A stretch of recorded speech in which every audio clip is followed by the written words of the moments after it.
Des tunnels, des métros, des réseaux souterrains et même des passages secrets permettant d'accéder aux maisons des personnes riches et célèbres. Pourquoi avons-nous besoin de tunnels, vous demandez-vous peut-être? Pour se cacher. De nombreuses villes ont des tunnels souterrains et même des doubles souterrains. Maintenant, soyons clairs, ces passages ne sont normalement pas reliés entre eux, contrairement à la rumeur populaire selon laquelle il serait possible de se rendre d'Écosse en Turquie en empruntant des passages secrets construits il y a environ 5000 ans. Oui, si construire cela semblerait fou même aujourd'hui, imaginez à l'époque. Ces tunnels s'appellent officiellement des souterrains refuges. Et ils ont probablement été construits au Moyen Âge. Mais nous ne connaissons pas la date exacte de leur création. C'est en Bavière qu'ils sont le plus nombreux. Mais on en trouve aussi beaucoup en Grande-Bretagne et en France. Les souterrains refuges, qui sont absolument uniques dans le monde entier, se caractérisent par des couloirs étroits de forme ovale et des goulets d'étranglement appelés, en allemand, Schlupf ou Sleep-Outs en anglais. Malgré les spéculations, leur fonction reste un mystère. Cependant, certains de ces tunnels sont équipés de cheminées et même d'évents, ce qui pourrait signifier qu'ils servaient principalement d'abri.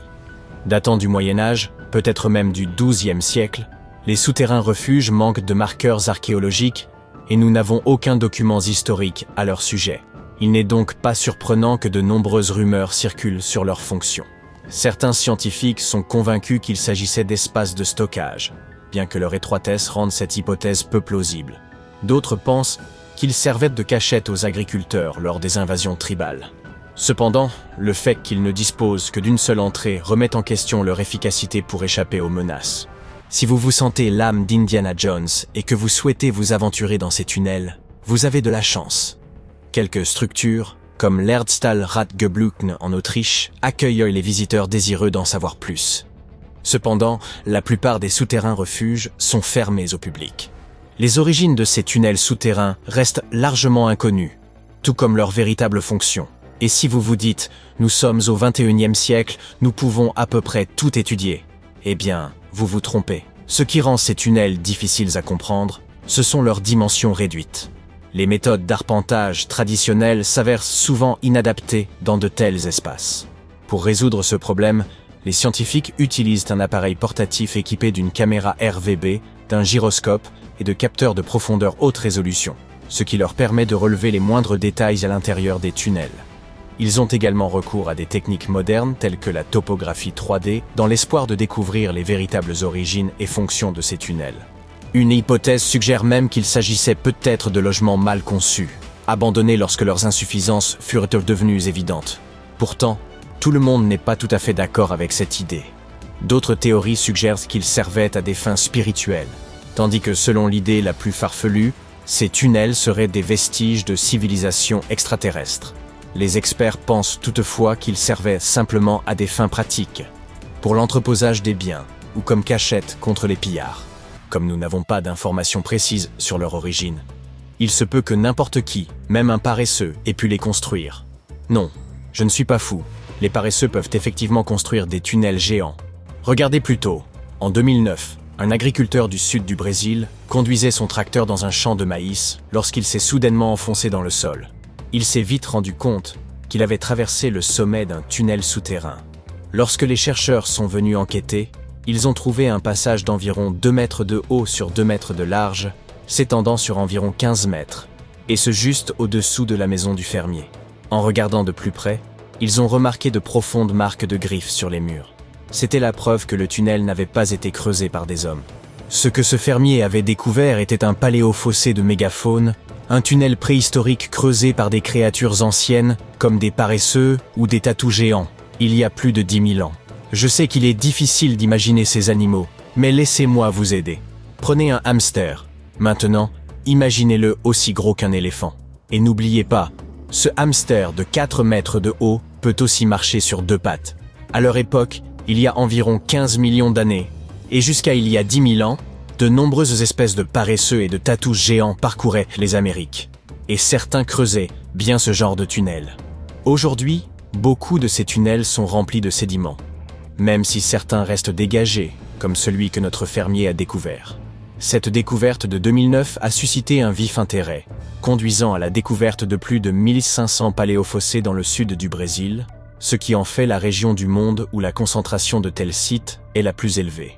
Mais personne ne sait exactement pourquoi il y en a autant dans le sud du Brésil. Bien que certains paléofossés existent dans toute l'Amérique du Sud, on n'en a trouvé aucun en Amérique du Nord, ce qui est étrange, car ces énormes paresseux parcouraient tout le continent. La fonction exacte de ces grands tunnels reste un mystère, mais les scientifiques pensent qu'ils servaient d'espace post-natal pour la régulation de la température ou pour l'hibernation. Les tunnels se sont probablement développés au fil des siècles, à mesure que les générations successives de paresseux et de tatous les agrandissaient. Maintenant, jetons un coup d'œil au Fugu. Non, il ne s'agit pas de ce mets japonais très dangereux, ni d'une ville en Nouvelle-Guinée. Pour les voir, nous devons nous rendre au Royaume-Uni. Les Fugu sont également des structures souterraines, mais ils ne ressemblent pas exactement à des tunnels. Ce sont des structures en pierre sèche. Ils ressemblent à des grottes décorées à l'aide de pierres. On n'en a trouvé qu'une quinzaine jusqu'à présent, et la plupart se trouvent en Cornouailles. Selon les estimations, ces tunnels auraient été construits il y a environ 2400 ans, et ils sont encore en parfait état, ce qui est vraiment fascinant. À l'époque, les gens ne disposaient pas de machines modernes, et pourtant ces structures sont toujours là. Vous vous imaginez acheter un appartement aujourd'hui et apprendre qu'il sera toujours là dans 2 millénaires et demi? Pour en revenir à nos Fugu, leur fonction supposée n'a rien d'extraordinaire. Ils pouvaient être utilisés à des fins spirituelles, comme cachette ou comme garde-manger. Cette dernière fonction est cependant un peu surprenante. Je suppose que ce n'est un secret pour personne que l'Angleterre est réputée pour son taux d'humidité excessif, et que si vous voulez bien conserver vos aliments, vous devez éviter l'humidité à tout prix. Sinon, vous pouvez dire bonjour à la moisissure et aux champignons. Mais les peuples anciens n'étaient pas bêtes du tout. Autrement, ils n'auraient pas survécu, et vous et moi ne serions pas là aujourd'hui. Ils utilisèrent donc peut-être ces Fugu pour stocker certains produits, des produits présentant une moisissure naturelle, et contribuer ainsi à la conservation des denrées périssables, comme le lait, le beurre et le fromage. Mais bon, ce ne sont là que suppositions. La véritable fonction de ces tunnels reste inconnue. Ce qui rend les Fugus uniques, c'est qu'il s'agit de tunnels construits délibérément, et non de mines creusées comme on en trouve au pays de Galles, par exemple. Ils ont été réalisés par l'excavation de tranchées profondes, puis revêtus de dalles de pierre de fête, avant qu'on y déverse du remblai. Tout cela demandait beaucoup de temps et d'efforts. Cependant, quelle que soit la difficulté, les villes du monde entier sont souvent bâties sur des réseaux de tunnels complexes, uniques à chaque endroit. Par exemple, Paris est célèbre pour ses vastes carrières souterraines, qui ont été abandonnées il y a des années, mais qui présentent toujours un risque d'effondrement dans certaines zones. Londres possède l'un des plus grands réseaux de tunnels au monde, dont beaucoup ont été spécialement créés à des fins militaires. À New York, des rumeurs circulent sur l'existence de tunnels secrets, tandis qu'à Los Angeles, on trouve d'anciens tunnels datant de la Prohibition, utilisés par les bars clandestins. De nombreuses autres villes possèdent d'énigmatiques tunnels. Et étonnamment, la Floride ne fait pas exception. Remontons jusqu'en 2011, à Ybor City. Près d'un ancien bureau de poste, une inondation a fait apparaître quelque chose d'étrange. Les vestiges d'une structure inconnue. À l'époque, les gens n'y ont pas vraiment prêté attention. Et ce n'est que 7 ans plus tard que l'on a découvert quelque chose de vraiment fascinant. Ce quartier historique a été fondé dans les années 1880, mais on ignorait jusqu'en 2018 qu'il abritait également un réseau de tunnels cachés. Nous ne l'avons découvert que grâce à des travaux de rénovation. Leur fonction exacte, bien sûr, est inconnue, mais la plupart des scientifiques sont convaincus qu'ils servaient à relier les premières salles de jeu au port de Tampa. Il est difficile de déterminer l'étendue de ce réseau de tunnels. En 2018, on a trouvé dans une maison historique de Seminole Heights des portes verrouillées menant à des tunnels datant des années 1920. Un habitant a même déclaré avoir parcouru un tunnel pendant une vingtaine de minutes.